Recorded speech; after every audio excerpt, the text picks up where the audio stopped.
চলে কারবালার ময়দান আল্লাহ আল্লাহ আল্লাহ আল্লাহ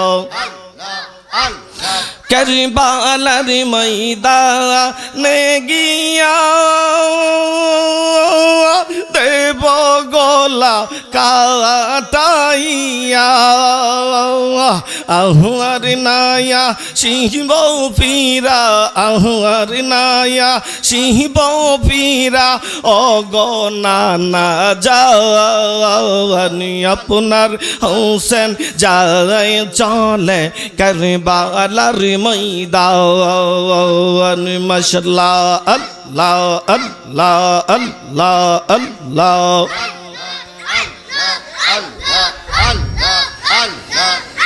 وما أرسلناك إلا رحمة للعالمين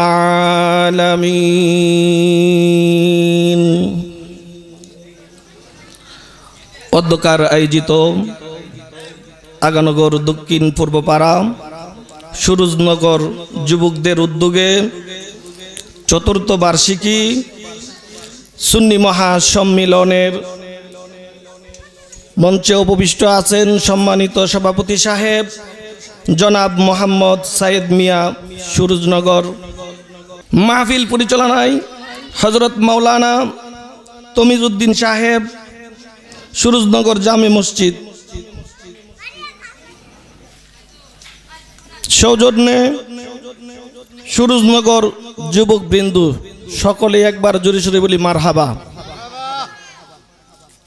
কারণ আজকে যে এই জান্নাতের বাগান সুরজনগর, এই সুরজনগরের মধ্যে যে আজকে আমরা যে জায়গাটার মধ্যে বসেছি ওই জায়গাটা হলো জান্নাতের বাগান। আমরা খুশি না বেজার? আমি বললাম জায়গাটা হলো জান্নাতের বাগান।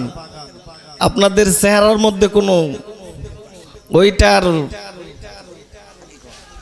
হাকিকত দেখা যাচ্ছে না। জান্নাতের বাগানের মধ্যে বসা এটা কোনো সাধারণ কথা নয়। জান্নাতের বাগানের মধ্যে বসা এত সহজ নয়। বলে হুজুর এটা কেমনে? কারণ ওই বাগানের মধ্যে বসতে হলে তকদিরটা ভালো লাগে। জোরে বলি সুবহানাল্লাহ। কারণ কেননা আল্লাহ রব্বুল আলামিন বলেছেন, আমি যাদেরকে মহব্বত করি, আমি আল্লাহ রব্বুল আলামিন যে বান্দা বান্দিকে মহব্বত করি, যে বান্দাগুলার আমি আল্লাহ ভালোবাসি, তাদেরকে ডাইকা ডাইকা আমি আল্লাহ ওই আমার নিয়ামতগুলার মধ্যে তাদেরকে আশ্রয় দিয়ে দেই। আমরা যারা এসেছি বসেছি আমরা ভাগ্যবান। জোরে বলি আলহামদুলিল্লাহ। কেননা ওই যে আল্লাহ রব্বুল আলামিন আমাদেরকে মহব্বত করেছেন, ভালোবেসেছেন, সেই জন্য এই জায়গার মধ্যে আসতে পেরেছি, বসতে পেরেছি। খুশি না বেজার? খুশি হয়ে থাকলে অন্তরের অন্তরস্থল থেকে জোরে সোরে একটা আওয়াজে কি বলা যাবে? সুবহানাল্লাহ। আবার ওই শুকরিয়া আদায় করি আল্লাহ রব্বুল আলামিনের দরবারে, যে আল্লাহ রব্বুল আলামিন আমাদেরকে 1,24,000 পয়গম্বর যুগে যুগে আল্লাহ রব্বুল আলামিন দুনিয়ার মধ্যে প্রেরণ করেছেন। কিন্তু আমাকে আপনাকে আল্লাহ মহব্বত করে ভালোবেসে আখিরি নবীর উম্মত হিসাবে পাঠাইছে। খুশি না বেজার? খুশি না বেজার? লাভ কি? ওই নবীর উম্মত হওয়াতে লাভ কি? 1,24,000 পয়গম্বর প্রত্যেকেই দোয়া করছে দুনিয়াতে আসার পর নবীজির শান মান ইজ্জত দেখার পর দোয়া করে, আল্লাহ নবুয়ত চাই না, নবুয়ত ক্যান্সেল করে দেন, আখিরি নবীর উম্মত বানায় দেন। আমি আপনি দোয়া করছি কোনদিন দোয়া করছি আল্লাহর কাছে? দোয়াও করি নাই। বড় ভাগ্যবান, আল্লাহ মহব্বত করে ওই নবীর উম্মত বানায় দিছে। একজন নবীর দোয়া কবুল করছেন যিনি হলেন ঈসা আলাইহিস সালাতু ওয়াস সালাম। এই লিস্ট যখন নবী রাসূলগণ দেখলেন যে প্রত্যেক নবীই দোয়া করছেন আল্লাহর দরবারে উম্মত হওয়ার জন্য, একজন ব্যতীত কারো দোয়া কবুল করে নাই। একজন নবী সুযোগ পায় আল্লাহর দরবারে দোয়া করছে, আল্লাহ ওই নবীর উম্মত তো হওয়ার যোগ্যতা নাই, দোয়া কবুলও করতা না, কিন্তু আমি একটা দোয়া করি, এই দোয়াটা তুমি আল্লাহ ফালাইও না। জোরে কই সুবহানাল্লাহ। এই দোয়াটা কি? ওই নবী আল্লাহর দরবারে দোয়া করতেছে যে আল্লাহ আমি নবুয়ত ক্যান্সেল হতে চাই না, ওই নবীর উম্মতবান হইতে চাই না। আমি যেই দোয়াটা আজকে করব আপনার কাছে রব্বুল আলামিন, ওই দোয়াটা হলো আমি যখন দুনিয়া থেকে পর্দা করব, দুনিয়া থেকে চলে যাব, আমি দুনিয়া থেকে চলে যাওয়ার পর আমার লাশটা তুমি আখিরি নবীর উম্মতের জন্য রেখে দিও। কারণ কেননা আমি নবীর লাশটা ওই জমানা পর্যন্ত পৌঁছাইয়া দিও, নবীর সাহাবিগণ পর্যন্ত পৌঁছাইয়া দিও। আমি নবীর জানাজাটা যেন ওই নবীর উম্মতের মধ্যে কেউ দিয়ে দেয়। সুবহানাল্লাহ। আসতে কইলেন, একটু জোরে বলা যাবে কি সুবহানাল্লাহ? চিন্তা করেন, নবী হয়ে দোয়া করছে আল্লাহ ওই নবীর আখিরি নবীর উম্মত যারা হবে তারা যেন আমি নবীর জানাজাটা দেই। জোরে বলি সুবহানাল্লাহ। আমরার দাম কম না বেশি? আরে আল্লাহ রব্বুল আলামিন জান্নাত বানাইছে বান্দার জন্য। কার জন্য? বান্দার জন্য। আমি কোরআন থেকে যে আয়াতে কারিমা তিলাওয়াত করেছিলাম, ওমা খালাকতুল জিন্না ওয়াল ইনসা ইল্লা লিয়াবুদুন, জোরে বলি সুবহানাল্লাহ। আল্লাহ কোরআনের মধ্যে বলতেছেন আমি 18,000 মাখলুকাত সৃষ্টি করেছি। 18,000 মাখলুকাতের মধ্যে আমি আল্লাহ দুইটা জাতিকে বাছাই করেছি। খালাকতুল জিন্না ওয়াল ইনসা, দুইটা জাতিকে আমি আল্লাহ সৃষ্টি করেছি। কিসের জন্য সৃষ্টি করেছি? আল্লাহ কয় দুইটা জাতি ব্যতীত, এই দুইটা জাতি ব্যতীত যে সমস্ত জাতিগুলো আছে তাদের কোনো বিচার হবে না, তাদের কোনো বিচার আমি আল্লাহ নেব না, তাদেরকে বিচারের জন্য ডাকও দেব না।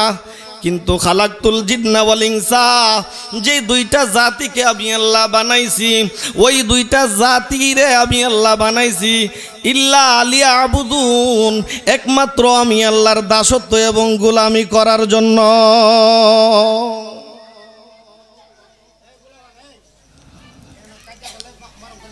আল্লাহ রব্বুল আলামিন দুইটা জাতিকে আল্লাহ সৃষ্টি করছেন কিসের জন্য? আল্লাহ রব্বুল আলামিনের ইবাদত করার জন্য, দাসত্ব করার জন্য, গোলামি করার জন্য। এখন দাসত্ব গোলামি করব কিভাবে? ওই রাস্তাটা দেখানোর জন্য প্রত্যেক জাতির কাছে, প্রত্যেক কওমের কাছে, প্রত্যেক গোত্রের কাছে তাদের ভাষা অনুযায়ী নবী রাসূল যুগে যুগে পাঠাইছে। জোরে বলি সুবহানাল্লাহ। কেন? তাদের পথ প্রদর্শক হিসাবে নবীগণ আসছে দুনিয়ার মধ্যে। কিসের জন্য? আল্লাহর বান্দা বান্দীদেরকে আল্লাহর সন্ধান দেওয়ার জন্য। জোরে বলি সুবহানাল্লাহ। আল্লাহকে দেখছি আমরা, দেখছি আমরা আল্লাহকে। এই দিকের মানুষগুলা মনে হয় দেখছে, আওয়াজে বোঝা যাইতেছে। দেখছি আমরা? দেখি নাই। আল্লাহকে দেখি নাই, কিন্তু যিনি আল্লাহকে দেখেছে আমরা তাকেও দেখি নাই। দেখেছি, কিন্তু যারা মুমিনে কামেল তারা দেখতে পায়। জোরে বলি সুবহানাল্লাহ। যারা মুমিনে কামেল, উলি আব্দাল গাউস কুতুব, এই স্তর বা স্তরের যে মানুষগণ আল্লাহর বান্দা বান্দিগণ রয়েছেন, তারা চক্ষু বন্ধ করলে সারা দুনিয়া দেখে। ঠিক না বেঠিক? না আমার মতো আপনার মতো? আমার মতো আপনার মতো? বরফির আব্দুল কাদের জিলানী রহমতুল্লাহ আলাই, নাম শুনেন নাই? এমন একটা যুগ ছিল রে বাবা, ওই যুগের মধ্যে ওই উলির নামটা যদি জবান মুবারক দিয়া নাফাক অবস্থায় কেউ নিত, দেহ থেকে মাথাটা সরাসরি আলাদা হয়ে যাইত। এমন একটা যুগ ছিল। আর ইনি এমন একজন আল্লাহর উলি যিনি মার গর্ভ থেকেই উলি। আজকে সমাজের মধ্যে এমন একজন উলি, আল্লাহু আকবার, আল্লাহু আকবার, যার কথা নবীজি বলেছেন, আমি নবীর পা মুবারক ওই আব্দুল কাদের জিলানী রহমতুল্লাহ আলাইহির কাদের উপরে। সুবহানাল্লাহ কইতেন না? আর তুমি আব্দুল কাদেরের পা গোটা দুনিয়ার মধ্যে যত উলিয়াই কেরাম আছে তাদের কাদের উপরে থাকবে তোমার পা।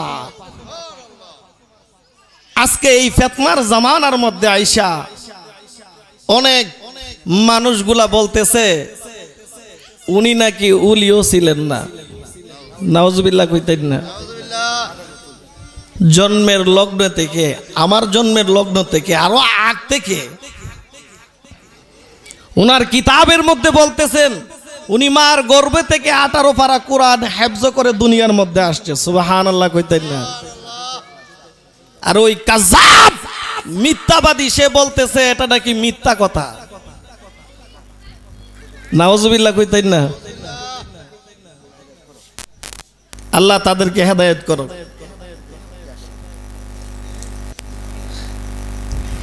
উলিদের উনি যিনি গাউসুল আজম জিলানী, বাগদাদে জন্ম কুতুবে রব্বানী। বল বাগদাদে জন্ম কুতুবে উলি দিগের উলি যিনি গাউসুল আজম জিলানী, উলি দিগের উলি যিনি গাউসুল আজম জিলানী, বাগদাদে জন্ম কুতুবে রব্বানী। বলো বাগদাদে জন্ম কুতুবে।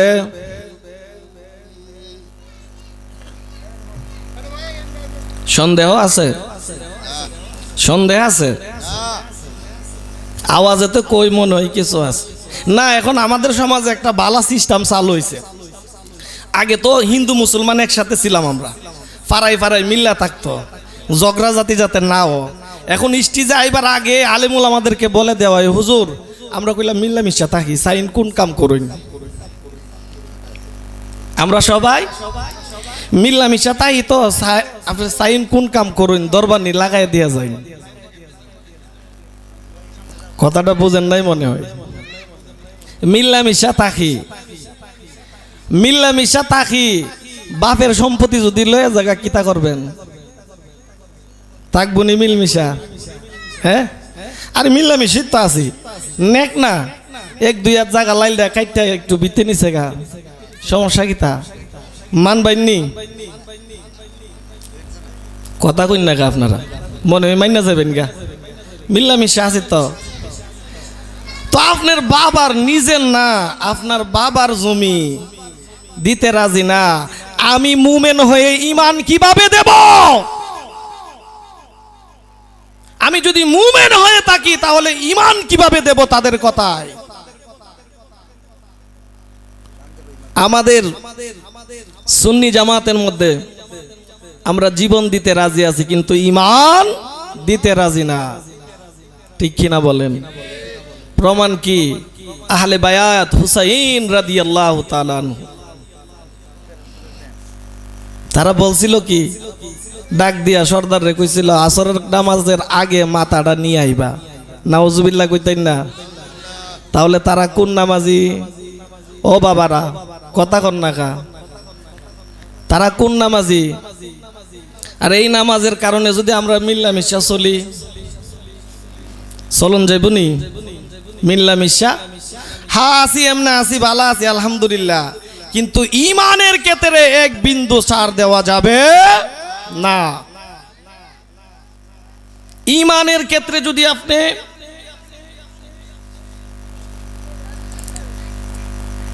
ইমানের ক্ষেত্রে যদি আমি আপনি ছাড় দেই, তাহলে কাল কিয়ামতের ময়দানে কবরে গেলে কে আসবে?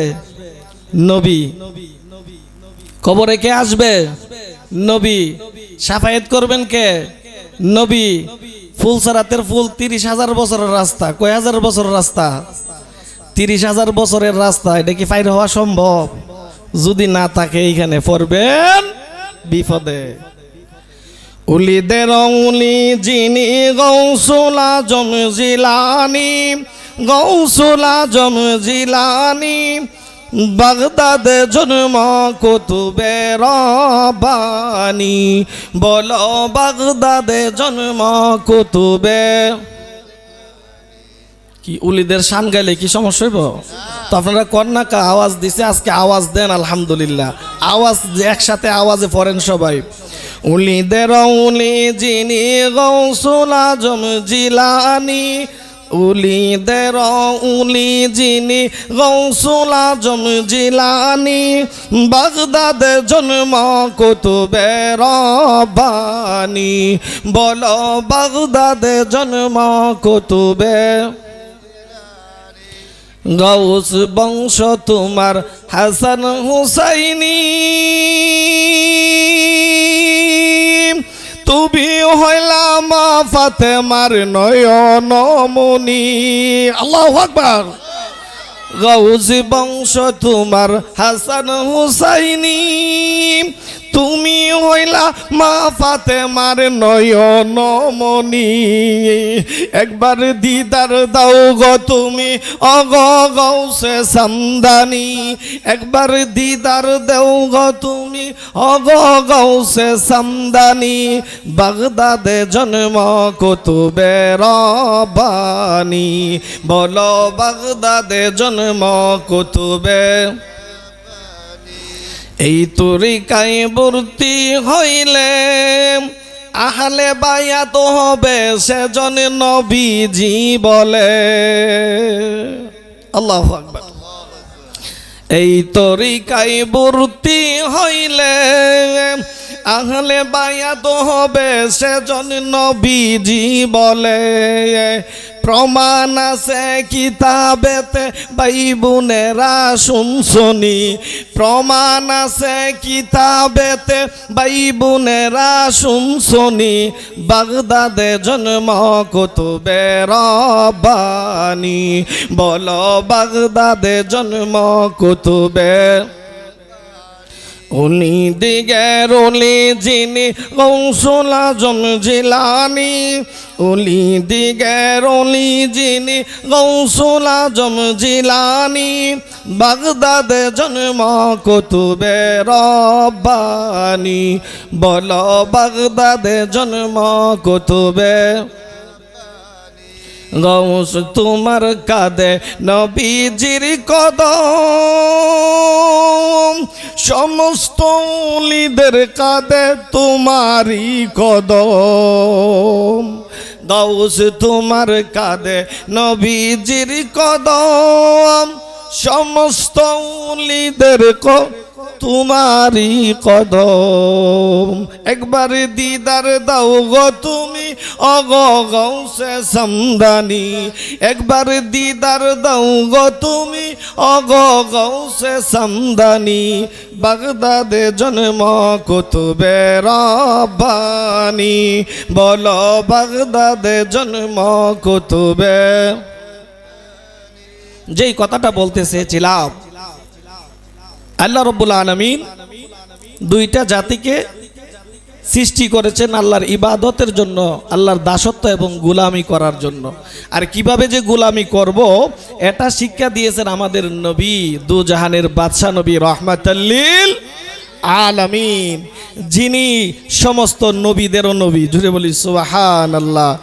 আর আমি হাদিস শরীফ থেকে যে হাদিস কানা পেশ করেছিলাম, তিলাওয়াত করেছিলাম, ওই হাদিসের মধ্যে বলতেছেন আল্লাহ রাসূল পিয়ারে হাবিব সাল্লাল্লাহু আলাইহি সাল্লাম বলতেছেন, ইন্না দুআ মাওকুফুম বাইনাস সামাই ওয়াল আরদ। জুড়ে বলি সুবহানাল্লাহ।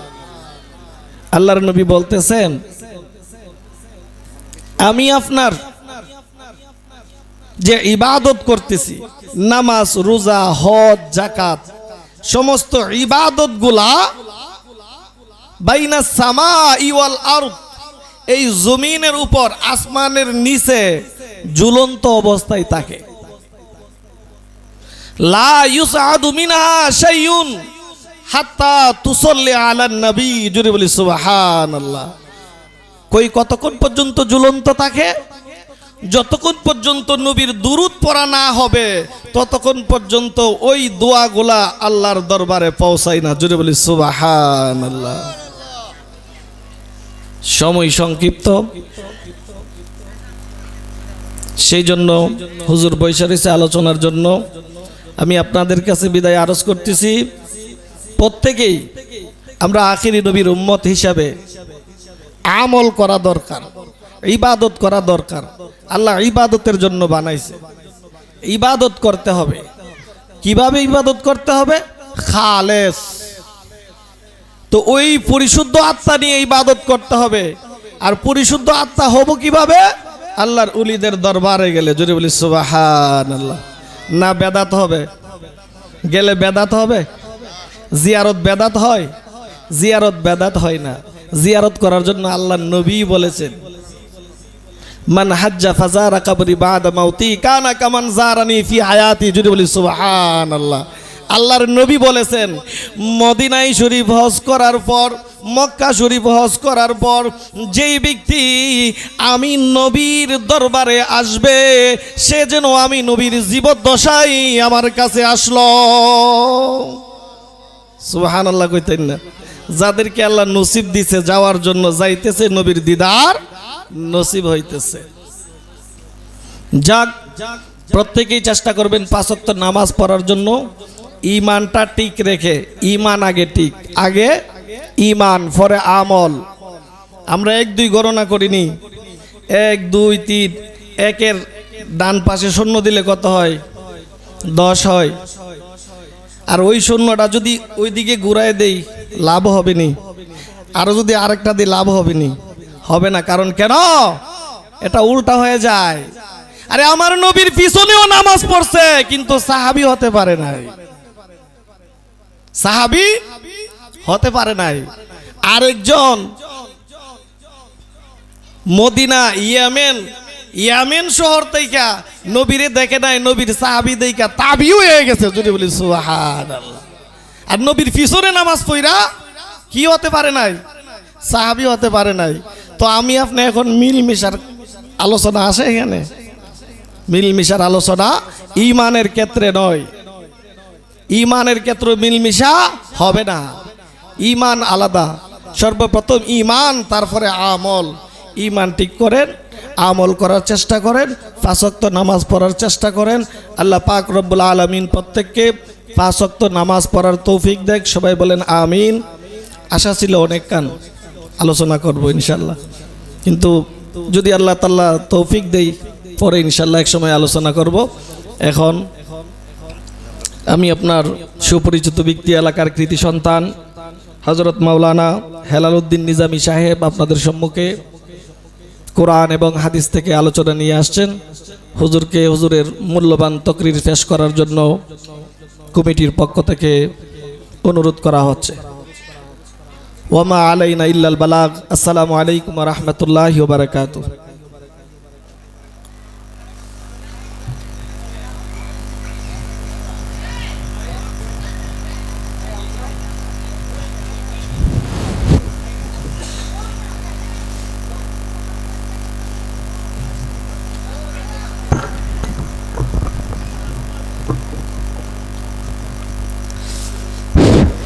আসসালামু আলাইকুম রহমতুল্লাহি তাআলা ওয়া বারাকাতুহু। আপনারা সবাই ভালো আছেন নি? আলহামদুলিল্লাহ। কোন সমস্ত প্রশংসা মালিকের জন্য। দেখেন কত সুন্দর বাতি দেখা যান। নোট ছাড়া নোট ধরতে পারে না কোনো দিন, আলহামদুলিল্লাহ বলেন। আর প্রেম ছাড়া প্রেমিকের ধরতে পারে না। প্রেমটা টাকা দেওয়া কিনা যায় না, কথা ঠিক কিনা? এই জন্য আপনারা বসন্ত কোকিলের মধ্যে বসছেন। সুরেন্দ্রনগর ভাইরা প্রতি বছর মাহফিলটা করতে, এই মাহফিলটা করতে অনেক টাকা লাগছে না? পরিশ্রম লাগছে, জান দিছে, মাল দিছে, টাকা দিছে।